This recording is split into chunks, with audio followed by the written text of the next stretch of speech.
Assalamualaikum warahmatullahi wabarakatuh. Perkenalkan, nama saya Isnan Yulia Masa dengan NIM akhir 139 dari kelas 1F.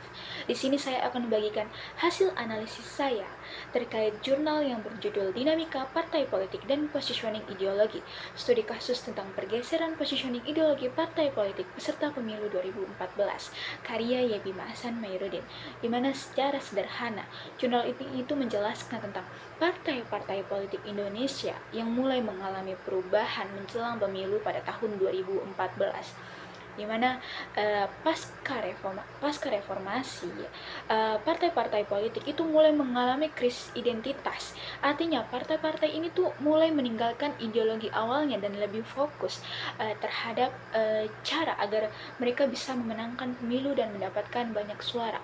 Nah, hal ini justru mengakibatkan di mana partai yang cenderung agamis dan partai nasionalis itu batasnya menjadi kabur, di mana masyarakat itu menjadi sulit untuk membedakannya. Pada akhirnya partai-partai ini tuh lebih terlihat pragmatis, di mana lebih berpikir praktis dan juga lebih berorientasi pada kekuasaan dibanding nilai-nilai perjuangan. Jika kita korelasikan dengan teori catch-all party dari Otto Kirchheimer, di mana menurut teori ini partai politik modern sekarang itu cenderung menjadi partai yang mencakup semua kalangan. Artinya mereka tidak lagi berfokus atau berpegang teguh pada satu ideologi tertentu saja, tetapi mereka tuh berusaha menarik dukungan dari berbagai kelompok masyarakat. Jadi tujuannya itu bukan lagi tentang memperjuangkan nilai ideologi, tapi tentang bagaimana mereka mendapatkan banyak suara dari berbagai kalangan tersebut. Dari hasil analisis terhadap dokumen partai atau ADART, di mana penulis itu menemukan 3 ideologis utama. Yang pertama itu ada partai yang berhaluan kiri atau nasionalis sekuler. Ini contohnya ada PDI Perjuangan, Gerindra, dan Nasdem.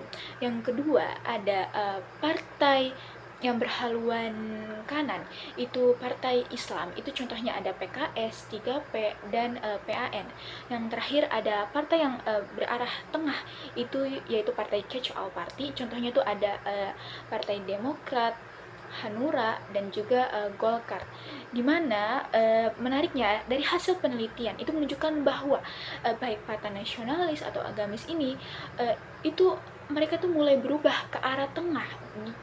Jadi hal ini tuh dilakukan supaya mereka tuh bisa mendapatkan dukungan dari berbagai kalangan. Namun justru akibatnya ideologi dari partai-partai tersebut itu menjadi kabur, di mana banyak partai yang rela berubah demi kepentingan elektoral, di mana penulis juga menegaskan bahwasannya ia membagi bentuk pergeseran itu menjadi 3 pola. Pertama itu ada pola konservatif, yaitu di mana partai politik tetap mempertahankan ideologi awalnya dan tidak banyak mengalami perubahan.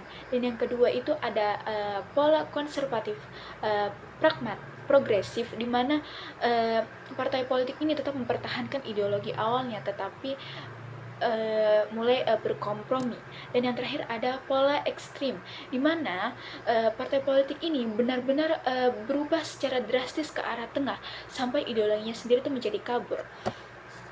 Nah, dari jadi kesimpulan dapat kita ambil bahwa sistem partai di Indonesia menjelang pemilu 2014 ini mulai mengalami pergeseran besar ke arah tengah. Partai-partai lebih fokus mencari strategi agar dapat memenangkan pemilu dan mendapatkan banyak suara dari berbagai kalangan dibanding menjaga nilai ideologisnya. Akibatnya, identitas partai menjadi semakin tidak jelas dan masyarakat pun mulai semakin tidak percaya terhadap partai politik. Bahkan survei menunjukkan 9% masyarakat Indonesia mulai tidak percaya terhadap partai politik di Indonesia. Jadi secara keseluruhan, jurnal ini tuh ingin menunjukkan bahwa politik Indonesia itu semakin pragmatis, di mana partai politik itu lebih mementingkan kekuasaan dibanding memperjuangkan nilai ideologi yang menjadi dasar lahirnya partai politik tersebut. Jadi hal ini tuh menjadi tantangan besar bagi negara demokratis. Karena kita ideologi tuh jika ideologi itu semakin memudar dan arah perjuangan partai juga menjadi semakin tidak jelas, dan ini tuh justru menambah tantangan bagi negara demokrasi seperti kita, negara Indonesia. Jadi cukup sekian yang dapat saya sampaikan. Wassalamualaikum warahmatullahi wabarakatuh.